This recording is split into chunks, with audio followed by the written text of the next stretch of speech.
William, I got so close to William. Nobody in William's school, William went to a normal school. He wasn't in an autistic school. But with me, we were so close because I understood him. I didn't treat him as an autistic child. Every time I wanted people to do something, I would be saying, William, do that. I didn't. In school, they treated him with a special way of treating an autistic child. If he misbehaved, I would say, William, go in the corner, sit on the naughty corner. So he just knew that he was a normal child. I treated him normally. When I needed to punish him, I would punish him. When I needed to reward him, I would reward him. And when I needed somebody to do something in front, I would choose William. Mm-hmm. And other people would be thinking, why would you choose William, for God's sake? I'll be like, why? Why shouldn't I choose William? So we should learn to incorporate them, to make them know that they are a part of us. They are humans, like what our Gio has been saying. Amen. Thank you. Thank you, Mr. Paul. There is something that we need to teach as a church. It pains me very much. When that of my aunt was mad, and there is something I want to pass out that has really, and it is happening in most of the societies. My uncle, the older uncle, was the one caring after her and giving her food, and so she had 2 wives. A story I'm just told. I do not see because I don't grow with my family. But one of the wives of my uncle told my uncle, your sister is just pretending, and you are spending all the money, giving her food, giving her what. You know, and that the wife would tell him that. Then one time that my uncle stood and said, I wish God can give you one mad person. Yes.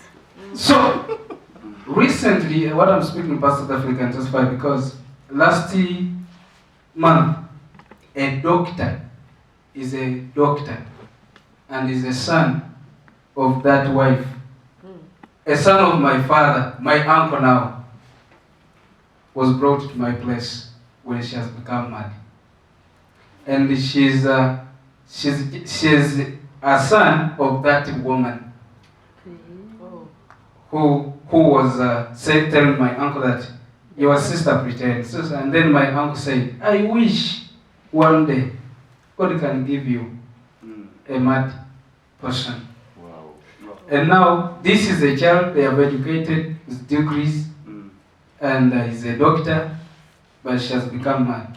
And even as I'm talking now, because when he came at my place, we took him to a mental hospital.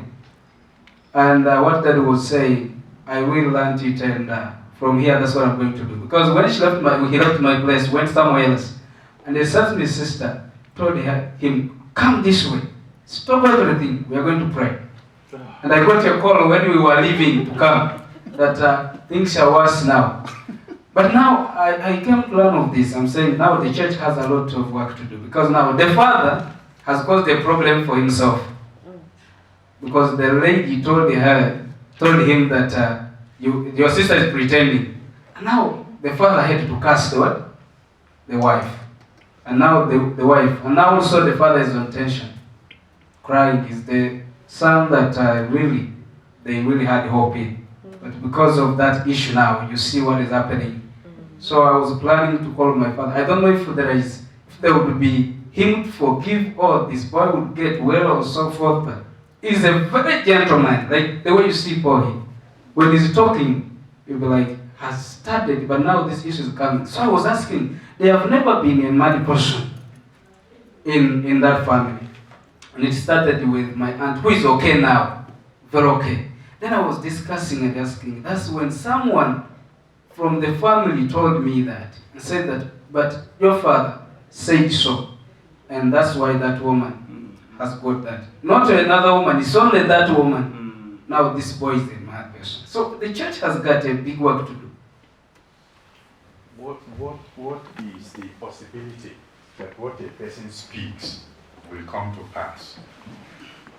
Those of us who are Africans, we really have to come to a place where we do not believe that when a person speaks out of anger, out of jealousy, out of misunderstanding, that it will surely come to pass.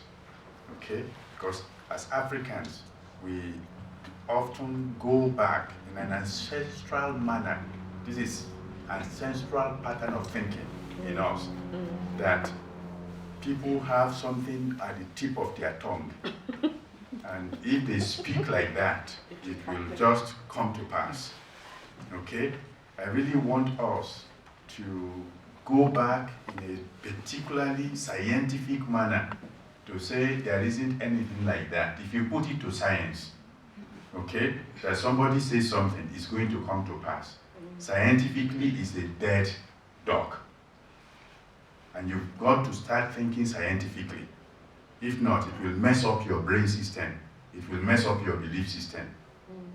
You've got to come to a place where you think intellectually, rationally, scientifically.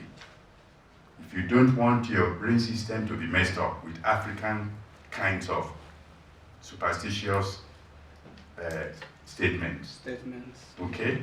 Now, putting that to one side, is it possible that what that man said is now being fulfilled? The answer is no. Clearly, the answer is no. Yes. Why is the answer no? Because something runs in the family. It runs in the family. It's going to come up sometime. Something is going to trigger it. That's what it is. Okay, here we are. Somebody's mother died of